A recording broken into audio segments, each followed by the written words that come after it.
भारत अपने जारहाना अज़ाइम से बाज नहीं आया और गुज़श्ता चंद अयाम से लाइन ऑफ कंट्रोल पर बटल, सेड़ा, मंडोल, धर्मसाल, मदारपुर और मेंढा के इलाकों में भारतीय फोर्सेज ने बिला इख्तियार फायरिंग का सिलसिला शुरू कर रखा है और बराह रास्त सिविलियन आबादी को टारगेट किया जा रहा है। गुज़श्ता 4 अयाम में रावलाकोट के बटल सेक्टर में 2 ख्वातीन समेत 3 शहरी शहीद जबकि 1 दर्जन जख्मी हुए। मकानात पर मार्टर गोले फायर किए जा रहे हैं और 2 दर्जन से ज्यादा मकानात मुकम्मल तौर पर तबाह हो चुके हैं। जंगल पर मार्टर गोले गिरने से जंगलात में आग भड़क उठी है। LOC से मुलिका आबादी पर बराह रास्त फायरिंग का खुला सबूत गुज़श्ता रोज मंडोल के इलाके में एक घर पर मार्टर गोला लगना है जिसमें 2 ख्वातीन शहीद और 2 अफराद जख्मी भी हुए। इसी तरह बटल का 26 साल नौजवान जो बैरून मुल्क मुलाजमत करता था वो भी गोला लगने से जिंदगी की बाजी हार गया। ताहम LOC पर मौजूद अवाम के अज़ाइम बुलंद है और उनका कहना है कि भारतीय फौज की फायरिंग से हमें मरूब किया जा सकता है, न इस तरह के हथकंडे हमारे जज्बा आजादी को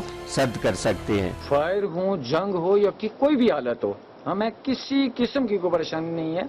हम पाकिस्तान की बका की जंग लड़ेंगे। भारत की फौज हमें डराने की कोशिश करती है लेकिन हम डरने वालों में से नहीं है और हम पाक फौज के साथ सिविल आबादी और फायर कर रहे हैं जिसमें विचार में बहुत सारे लोग हैं मौजूद हैं मकान है ना क्या नाल उसे दसने सारे जिस फायर किया उन्होंने कल गोले मारे। दूसरी जानब पाक फौज भी भारतीय जारियत का मुंह तोड़ जवाब दे रही है। सैयद मसूद गर्देजी,